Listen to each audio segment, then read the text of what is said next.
सकरात के आलम में जब मृत्यु जान नहीं निकलती है ना, तो उस वक्त महाब्राह्मण को बुलाया जाता है और ये मंत्र पढ़ा जाता है। इस मंत्र का नाम रखा गया है अनकही।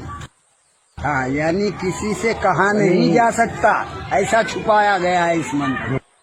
और वो मंत्र इस तरह है कि ला इलाहा हरणी पापम, ला इलाहा हरणी पापम इल्लल अम्बा परम पदम, और जन्म वैकुंठ प्राप्ति, जन्म वैकुंठ प्राप्ति, तो जपे नाम मुहम्मदम सल्लल्लाहु अलैहि वसल्लम। इसका अनुवाद हुआ ला इलाहा हरणी पापम। ए भक्त, ला इलाहा कहने से तेरे पाप हरण हो जाएंगे। क्या? इल्लल अम्बा परम पदम, और अल्लाह को पैदा करने वाला मान लेने से तुझे परम पदी मिल जाएगी।